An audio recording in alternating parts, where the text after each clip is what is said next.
Pendwa wana kanisa,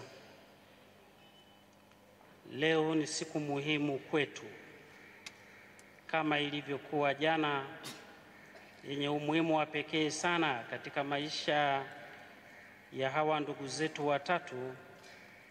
Leo pia ni siku muhimu kweli katika maisha yao ya daraja, ambayo kama mlivyosikia tumeanza kwa kuwateua katika daraja hii ya ushemasi.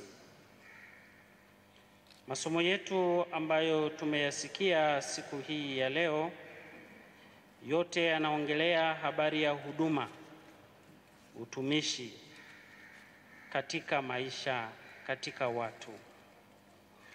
Na kwa namna ya pekee ieleweke na itambulike kuwa dhana halisi ya uongozi au kiongozi ni kutumikia kwa wale ambao wamewekwa chini yake. Hapa na pale inaonekana wazi kuwa uongozi kama ni fursa, kama ni kiki ya kufanya kila mmoja anayotaka yeye mwenyewe na kuwaacha, kuwapuuza, kuwabeza na kuwafutilia mbali wale ambao wanapaswa kupokea huduma hiyo.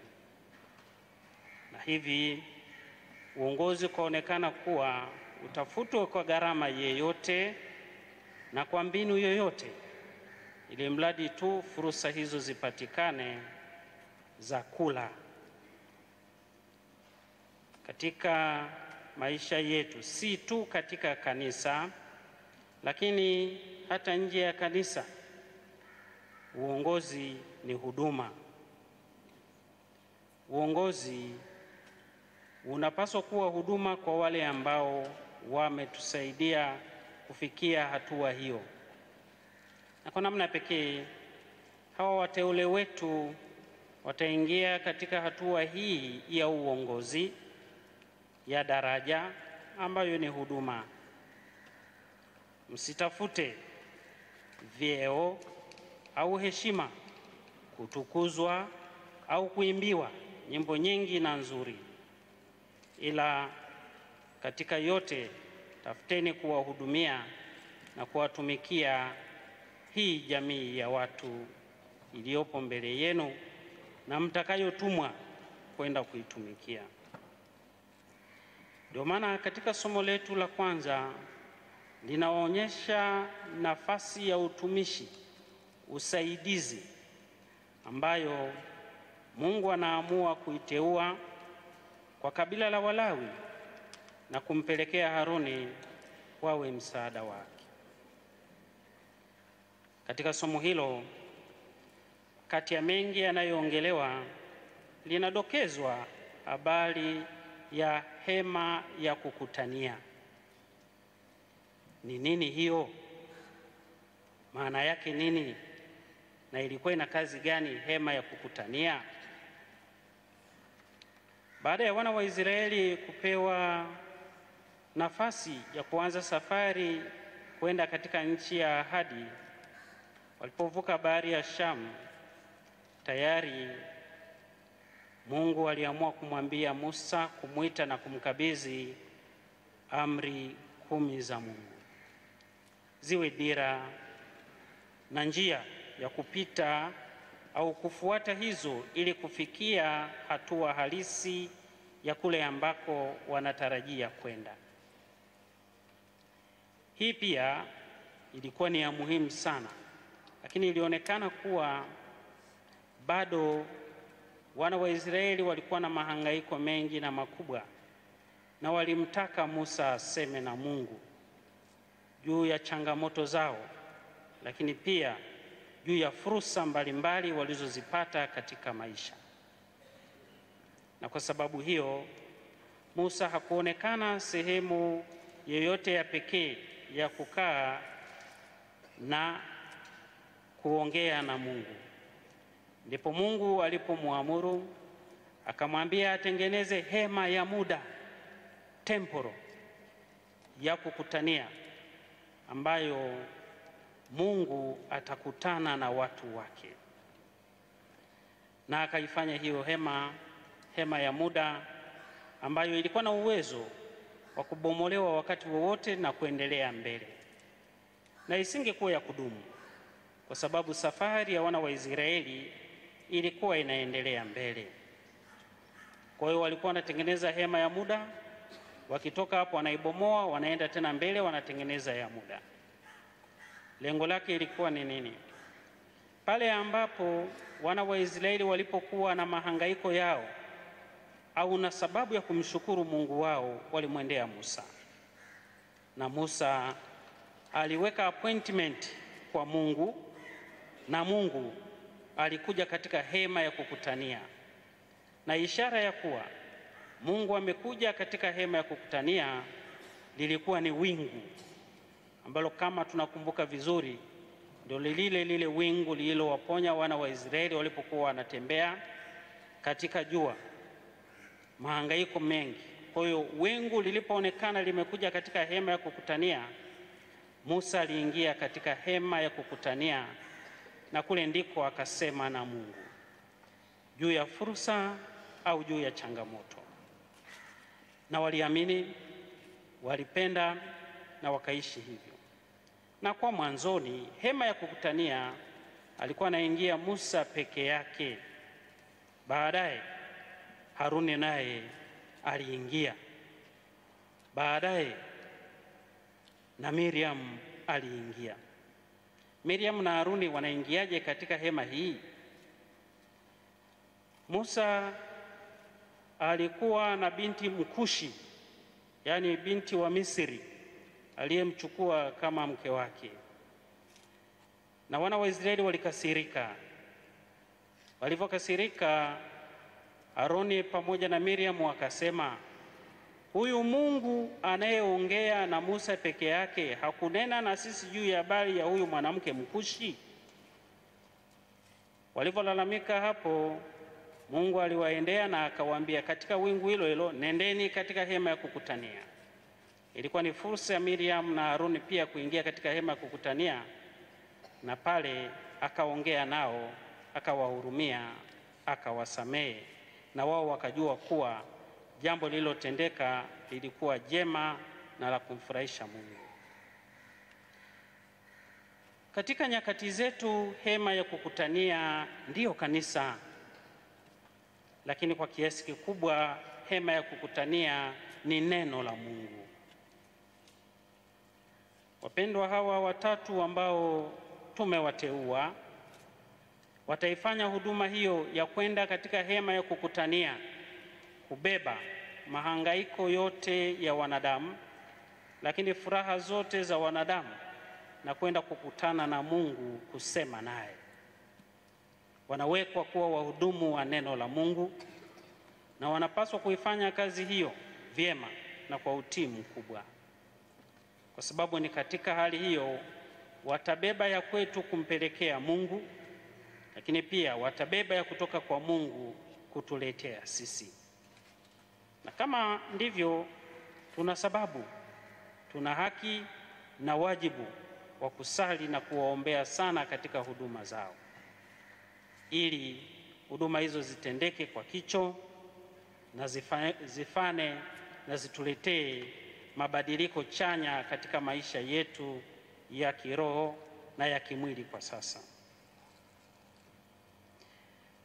Tunapofanya siku hii pia tunakumbuka kuwa dhana ya utumishi inajitokeza pia katika somo letu la pili linalotoka katika kitabu cha Matendo ya Mitume sura ya 6 aya ya 1 hadi ya 7. Na kwa hakika hili ndilo lilikuwa chimbuko la mashemasi katika kanisa. Tunatambua kuwa vuguvugu na moto ulioletwa na Roho Mtakatifu siku ya Pentekoste uliwatoa mitume kwenda kuhubiri habari njema sehemu mbalimbali. Lakini kwa nyakati hizo tayari walitengeneza jumuiya nzuri na ya kupendeza iliyokuwa inakaa pamoja, inasali pamoja, inakula pamoja. Kutokuwepo kwa umetume katika mgawanyo wa majukumu mbalimbali na hasa kuwagawia watu chakula ulianza kuleta manung'uniko hapa na pale, jambo ambalo kwa busara ya mitume walikubali kuketi pamoja na kuona kuwa ni vyema na inapendeza kuwa wao wasiache kuhubiri neno la Mungu, bali waendelee kuhubiri neno la Mungu, ila wawachague wasaidizi watakaowasaidia.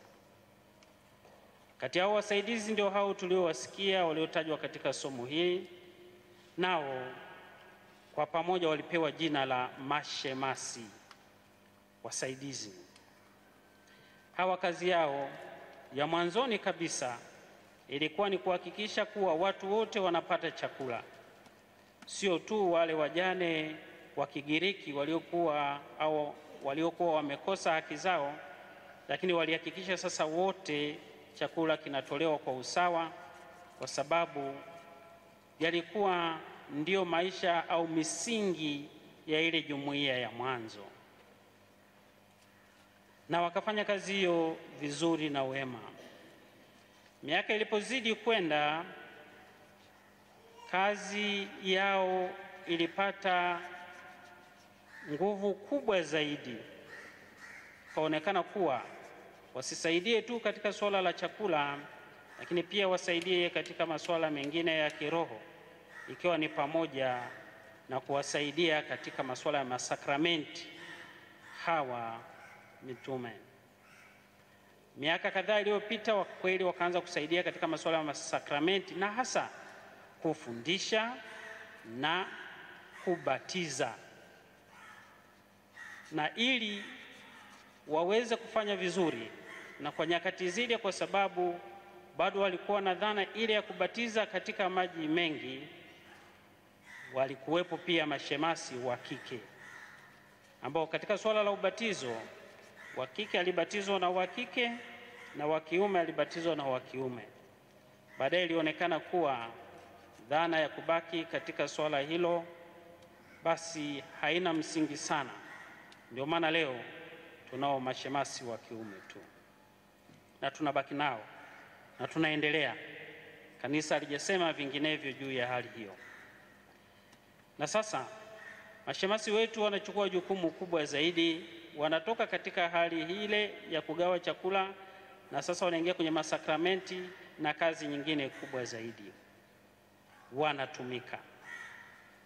Tuwaombe mtumike vyema katika kipindi chenu ili mkifurahie kipindi chenu cha ushemasi. Ukiwauliza mapadri walio wengi hapa, wote watakwambia wazi kuwa kipindi cha ushemasi kitakuwa ni kipindi cha neema, baraka, furaha na upendo mkubwa. Walio wengi hawasahau kipindi hicho katika mambo ambayo wameyafanya. Tungetamani na kuonja kuwa ninyi pia wafuasi wetu mtamani mfanye kazi vizuri, iache alama katika maisha yenu kama kipindi hicho kilivyoacha alama katika maisha ya mapadri na maaskofu wengi hata leo. Dhana ya utumishi pia inaendelea katika somo la Injili, naye inatuambia kuwa yeyote anayetaka kuwa mkubwa lazima awe mtumishi wa wote. Na katika hilo Kristo ametutangulia kwa kuonyesha kuwa yeye mtumishi na amewatumikia hata walio chini yake. Itoshe tu kukumbuka ile siku ya Alhamisi Kuu alipokubali kutoka mezani na kujifunga kiuno chake na kuwaosha miguu wanafunzi, wakiwemo hata yule ambaye usiku uliofuata alimsaliti. Alitumika. Kwa onjeni thamani hiyo, onjeni nguvu hiyo na muishi katika maisha yenu. Mguseni Mungu katika huduma yenu ya ushemasi. Katika kipindi chenu hiki cha ushemasi, mtaalikwa kufanya mambo mengi na mazuri. Kanisa kamwe linawaomba na kuwasisitiza msiache haya yafuatayo.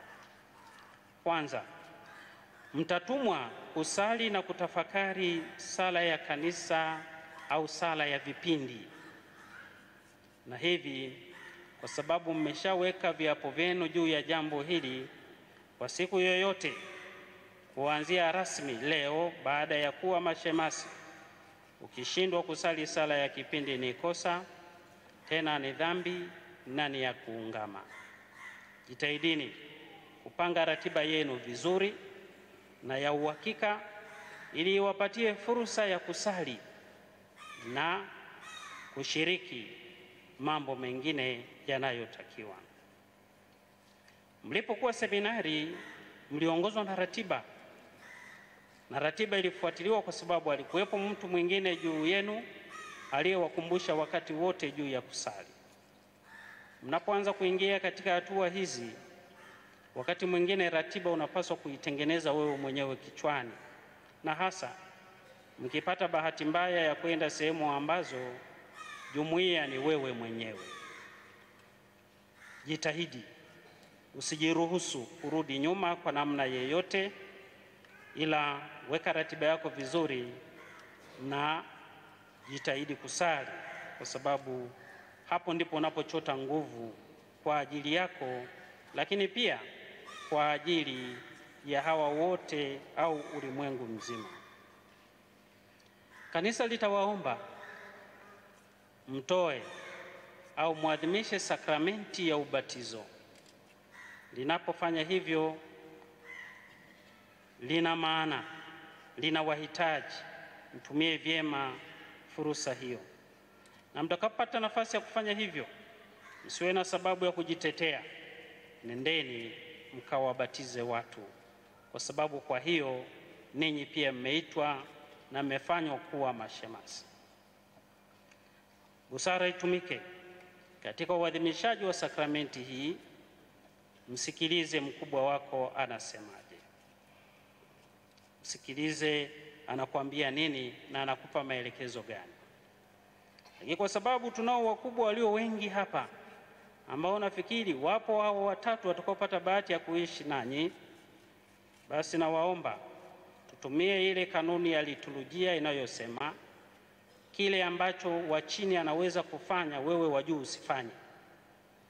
Mpe nafasi ya kufanya, ya kuzoea kuingia katika hiyo, lakini pia kuionyesha jamii kuwa umuhimu na uzito wa daraja alilolipokea. Tusitoke tukaamua sasa ubatizo wote wetu, ndoa zote zetu, na kila siku jambo ambalo shemasi angeweza kulifanya. Lakini lingine pia, mtaitwa kutunza na kugawa ekaristi takatifu. Mlishatoka katika hatua hii ya kuwagawia watu mezani chakula cha kawaida, sasa mtagawa chakula cha kiroho. Watunzaji wa karibu pia pamoja na mapadri, lakini ninyi mashemasi pia mnakaribishwa kwa namna ya pekee. Heshimuni, thaminini juu ya uzito wa kazi hiyo na wa sakramenti hiyo. Isichezewe kwa namna yoyote, wala watu wasikufuru kwa namna yeyote. Wafundisheni, waelekezeni, kwa sababu hiyo ndiyo kazi yenu.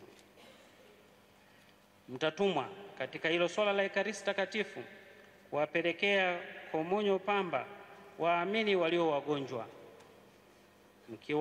mkiwatangulia kwa maneno yenu ya faraja, na pia kuwapatia Yesu ambaye ni mganga wa roho na miili yao. Usijisingizie utakapoitwa kupeleka huduma hii kwa mgonjwa, liwe ni hitaji la muhimu na la haraka. Katika yote busara itangulie. Lakini pia mtatakiwa kusimamia na kubariki ndoa takatifu kwa jina la kanisa, na hapa napo mna wajibu huo wa kufanya. Katika ulimwengu geugeu huu zipo ndoa za namna mbalimbali. Tumieni busara Kanisa linafundisha ndoa iliyo halali ni kati ya mwanaume na mwanamke. Usimbariki watu wa jinsia moja popote, iwe uchochoroni au wapi. Hiyo sio ndoa katika kanisa. Tumaini tumejifunza mengi na kuona, lakini watu watakuja na fursa mbalimbali kutaka kukudanganya. Jiepushe na vitu kama hivyo. Mtatakiwa kuwasomea na kuwafafanulia maandiko matakatifu waamini. Ukipata nafasi hiyo, ukipewa nafasi ya kuhubiri, fanya kazi vizuri na kwa upendo mkubwa. Aidha, mtatakiwa kubariki watu na visakramenti, na katika kubariki hapo hapo angalia unambariki nani na kwa wakati gani na wapi. Fanya kama kanisa linavyofundisha na kuelekeza katika mambo yake yanayohusu baraka. Lakini pia tutatakiwa kuongoza ibada za waamini. Tunapokuwa katika maadhimisho mbalimbali, shemasi yupo, wewe ndiye wa kuongoza sala za waamini. Mara nyingi shemasi yupo, lakini wengine wanakuja kufanya hiyo kazi. Kanisa linatufundisha, kutuhimiza na kututaka sala za waamini ni za shemasi kama yupo. Kama hayupo, wewe jitwalie basi ushemasi, njoo usome, inawezekana pia. Lakini kama yupo, tumpe fursa hiyo, ni haki yake ya msingi. Na pia tutatakiwa kuongoza ibada za mazishi. Hizi na zenyewe zinaanguka kati yenu, kwa hiyo ibada hizo mzifanye vyema kwa kuwasindikiza waamini wetu waliokula mwili na damu pamoja nasi katika altare ya Bwana, na sasa wanaondoka. Wapeni buriani kwa kuwasindikiza kwa amani na upendo. Haya ni baadhi ya mambo ambayo kanisa linawaomba na kuwahimiza kuyafanya, lakini yapo ambayo kanisa linaomba na kuhimiza msiyafanye. Kwa namna yoyote usiadhimishe misa takatifu. Hata kama ukikaa hapo mbele unaweza, kwa sababu hatua hiyo wewe bado. Sakramenti mengine kama sakramenti ya wagonjwa, kumpaka mtu mafuta, hiyo wakati wake utafika, usikimbie. Naposema hivi pia niongee juu ya wale wote ambao wanatembea na mafuta na wanasema wanaenda kuwapaka wenzao walio wagonjwa. Huna ruhusa wala kibali cha kufanya huduma hiyo, na tukikutambua, tukikugundua unafanya hivyo, ni kosa kubwa kikanisa. Kwa niombe yale ambayo haturuhusiwi sisi wengine kufanya tusiyafanye. Yapo mengi ambayo hamruhusiwi. Nisingependa kuweka litania nyingine ya mambo hayo. Ya msingi ni yale ambayo ninyi mnatakiwa kuyafanya. Kwetu sisi, jukumu letu sisi wengine sote, mapadri na sisi watawa na waamini wote, kuendelea kusali, lakini kuwasaidia wapendwa hawa kuendelea kuitikia wito wao wa daraja takatifu. Tusiwadai madai makubwa katika huduma hiyo ambayo yanazidi huduma yao, ila tuwaombee na tuwasaidie katika yale ambayo kweli yatasaidia kutimiza wajibu wao kikamilifu. Kila mmoja wetu aone sababu pia tunapofanya matukio haya kuendelea kusali na kuliombea kanisa ili liendelee kweli kuwapata vijana wengi wa kike kwa wa kiume ambao watakubali kufuata mifano kama ya hawa wateule wetu. Ni ukweli kuwa kwa hao wa kike hawawezi kuwa mashemasi, lakini wana hatua zao katika mashirika yao, tuwaombee hivyo.